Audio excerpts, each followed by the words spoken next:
YouTube channel kami. Dan ini iTalk, Iconic Talk.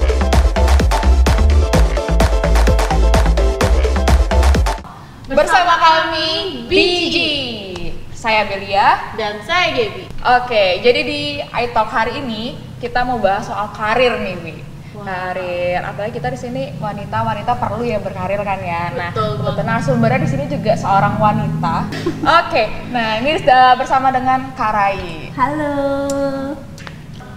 Perbincangan kali ini santai aja ya, nggak usah Oke. terlalu serius, enjoy aja, nikmatin. Yang penting pesannya dapat gitu. Oke teman-teman. Nah, kenapa kita ngundang Kak Rai di sini? Udah pengalaman di tempat kerja, udah bertahun-tahun ya bekerja gitu kan, pahit manisnya pekerjaan Pasti pernah paham. dirasakan ya. Benar. Iya. Nah, karena kita ngomongin soal karir, kita biasanya kan kalau orang berkarir itu pasti ada planning nih Kak. Iya. Nah, pas awal-awal itu pernah ada planning nggak? Planning misalnya dari kuliah nih, oke, aku planning kuliah di sini, terus kerja di sini, gini, jurusan ini, ambil kerja ini, misalnya. Ada nggak sih sebelumnya? Kalau misalnya planning itu, aku yakin sih Belia ataupun Gaby pasti sebenarnya ada planning. Nah gitu juga. Dulu tuh ada planning, tapi planningnya tuh beda sama yang sekarang ditekuni gitu loh. Boleh tau nggak guys. planningnya apa sebelumnya Nah, itu? jadi sebelumnya itu waktu masih sekolah, waktu masih kuliah itu, sebelum kuliah masih SMA itu, dulu tuh aku pengennya jadi guru. Terus aku pengen, jadi kan kalau di Bali itu universitas buat guru tuh yang di Singaraja itu loh, jauh kan. Singaraja, iya jauh. Nah mendekati masa-masa aku mau Dari menentukan dari SMA ke kuliah. itu, aku tuh bingung. Loh, kayaknya ke Singaraja jauh banget dari rumah. Akhirnya nggak jadi. Jadi itu karena jarak. Oke, aku baru pertama kali itu. Karena jauh nggak jadi. Terus aku ubah lagi. Aku pengen kerja di farmasi aja gitu kan. Kerja di farmasi, apa lagi? Terus aku nyoba, udah kan temen-temen udah pada ini kan, kita kan kayak ngikut apa sih SNPTN ya? Iya, udah apa lama ya? sih, aku Udah lama aku juga udah lupa. lupa. Oke. Udah tua soalnya. Nah, Oke, jadi nggak usah di-mention. Iya, nggak apa-apa. Lanjut. itu aku cobalah yang di Unut gitu kan. Dari farmasi aku coba, terus nggak lolos dong. Aku sedih banget itu. Ya ampun Tuhan, kok bisa ya aku nggak lolos. Sedangkan teman-teman aku tuh lolos gitu. Terus aku ganti lagi. Jadi hidupku banyak ibu. Oh berarti ini coba-coba gitu. Tapi masih mending daripada alasannya karena jarak loh, Bi. Itu masih mending karena nggak lolos kan, karena nggak lolos. Jadi ini karena iya sih, ya emang bener deh. awalnya karena jarak. Biasanya kalau orang punya mimpi kan sejarah apapun akan ditempuh gitu kan ya. Ini karena Singaraja Jauh akhirnya nggak jadi. Udah gitu, udah farmasi, akhirnya aku di ekonomi. Nyoba ekonomi juga. Pokoknya aku nggak ngerti kenapa waktu itu tuh. labil. Pokoknya kayak segala cara yang aku coba itu kayak gagal gitu loh. Terus aku bener, ya ampun Tuhan kok bisa sih. Artinya teman-temanku lah ya, maksudnya yang satu kelas tuh kok kayaknya mereka gampang banget gitu loh, masuk sana masuk sini, kok aku susah banget. Terus akhirnya ada info lah dari, kebetulan bapak kan emang kerja di pariwisata. Oh ya. Nah saat itu tuh aku sama sekali nggak ada kepikiran gitu untuk buat kerja di pariwisata. Terus akhirnya dibilang ini di info gini, ini lo ada program beasiswa lo kebetulan buat di pariwisata Estate Penusa 2 gitu.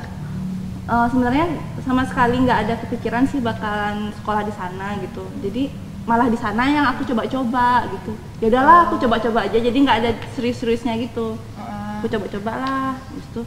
Ternyata yang coba-coba itu malah lolos gitu ceritanya. Jadi yang di planning tidak nggak dapet, malah yang nggak di planning yang dapatnya Iya. gitu. Oke. Heran banget waktu itu.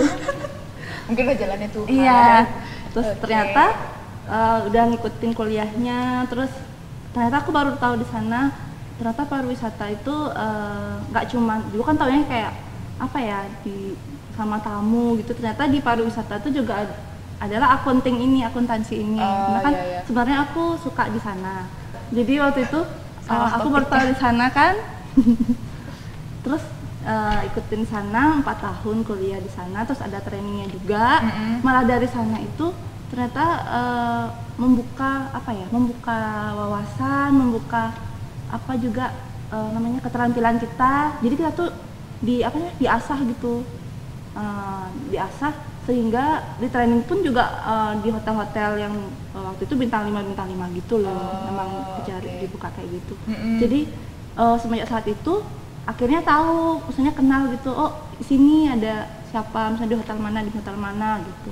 Jadi dari sana malahan peluang buat bekerja tuh lebih luas. Lebih luas. Dan setelah itu ada planning baru berarti? Iya, ada planning baru. Boleh disampaikan nggak planning barunya setelah misalnya kan udah masuk nih ke dunia pariwisata, sekolah pariwisata, kemudian ngambil akuntansi ya waktu itu, ngambil akuntansi, terus ada planningnya, oh abis ini karena aku training ke sini, aku mau kerja di sini gitu, ada nggak? Iya, ada dong waktu itu, karena aku udah di akuntansi nih di pariwisata kan, ya aku berharap, ya gimana ya, pokoknya aku harus bisa kerja di satu hotel yang oke lah gitu. Nah jadi waktu itu dari training itu aku jalanin tuh dengan sungguh-sungguh gitu loh. Berarti kakak juga ada passion ya untuk sana ya?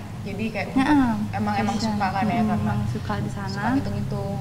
Jadi ya waktu itu sih aku nggak muluk-muluk sih. Waktu itu aku cuman ya ampun Tuhan, lulus dari STP ini aku bisa aja kerja di hotel, udah bersyukur gitu loh. Waktu gitu. itu.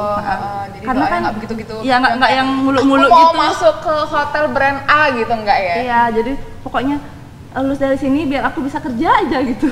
Biar nggak nganggur dan menjadi beban negara gitu ya?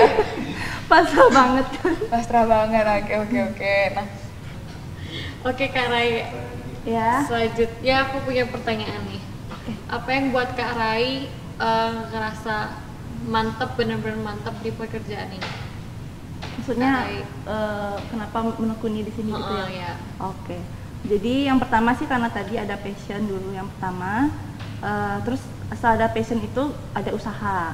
Jadi waktu kita punya punya mimpi, punya cita-cita gitu, kita ada usaha buat mewujudkannya. Itu seperti apa kayak gitu kan? Dengan misalnya kayak kita pas masih masih kuliah, kita nuntut ilmu, ya tuntutlah ilmumu itu dengan sungguh-sungguh, dengan benar gitu. Terus waktu ada kesempatan training, ya ini contohnya di pariwisata ya.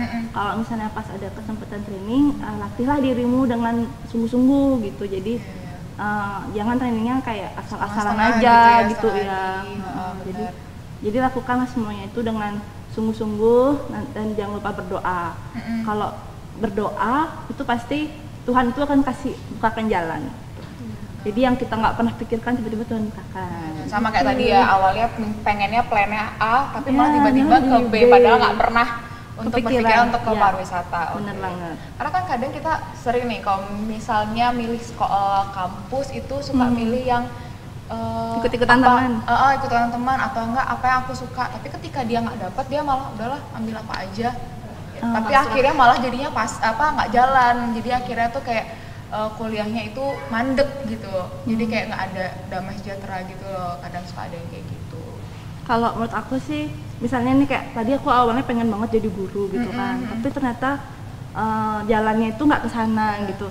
Dan waktu itu tuh tetap berdoa gitu, tetap percaya dan berdoa kalau apa yang Tuhan kasih itu sebenarnya Tuhan itu punya rencana. Jadi jangan sampai kecewa terus udahlah ogah-ogahan gitu. Jadi tetap percaya bahwa sekarang aku di pariwisata, Tuhan tuh pasti punya maksud, rencana lain gitu yang lebih baik dari yang kita rencanakan kayak gitu sih. Betul. Walaupun nggak sesuai realita ya. Sesuai ekspektasi. Ya. Oke. Kan Kak Rai udah lama menjalani pekerjaan kakak nih. Pasti ada suka dukanya. Itu apa tuh suka dukanya kalau boleh tahu? Kalau suka duka, ini aku udah bukan sumbangan kayak sama suka. Oke, lanjut. Ya, suka duka itu banyak banget sih. Sukanya banyak, dukanya juga ada. Jadi kalau sukanya itu dalam pekerjaan itu pasti kita ketemu dengan orang-orang, macam-macam orang gitu kan. Ya nambah relasi, nambah koneksi gitu. Itu ya pasti satu hal yang positif gitu kan. Terus kalau duka itu sukanya dulu ya. Sukanya itu dalam pekerjaan pun kita sebenarnya juga belajar. Jadi ketika kita pekerjaannya yang A, terus kemudian kita diberitahu untuk melakukan yang B juga. Jadi di sana tuh ada proses gitu loh, kita belajar. Oh gitu. Jadi sukanya itu kita mendapat wawasan juga. Oke, jadi ada wawasan baru ya.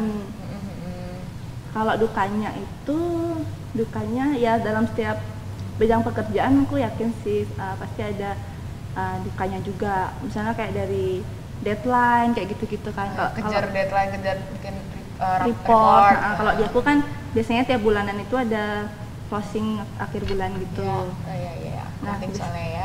Biasanya kalau udah closing itu, Ayo curhatkan saja, keluarkan saja. kalau udah closing itu udah nggak ngitung waktu gitu, kerja dari pagi sampai malam. Terus pernah satu kali juga dari pagi sampai pagi lagi. Oh my god, itu semua. Tapi itu challenge tapi semuanya itu lewat gitu loh. Karena kenapa bisa lewat ya? Karena Tuhan itu sudah turun tangan tolong gitu loh. Jadi satu kali tuh pernah aku ngedown banget. Waktu itu aku ngedown banget karena waktu aku pindah tempat kerja. Pindah tempat kerja itu pas setahun kemudiannya itu ada perpindahan sistem. Nggak nyampe setahun sih, 6 bulan kemudian. Jadi benar-benar aku masih awalnya itu masih adaptasi gitu kan. Terus tiba-tiba ada perpindahan sistem gitu. Jadi benar-benar pokoknya waktu itu keadaannya kacau banget. Crowded jadinya ya. Crowded banget, kacau banget. Dan saat itu aku benar-benar ngedown karena aku ngerasa kayak apa yang dibebankan ke aku tuh kayak aku tuh udah nggak kuat lagi gitu. Membebankan pekerjaan. Beban pekerjaan. Kayak udah nggak kuat lagi. Ini gimana ya? Udah nggak porsinya ke arah sebenarnya ya. Kayak gitu. Jadi adalah tanggung jawab seseorang tuh yang aku harus juga kerjain gitu. Jadi saat itu aku down banget terus tapi anehnya itu waktu saat down itu kita juga tetap berdoa gitu ya, berdoa sama Tuhan, minta pertolongan Tuhan.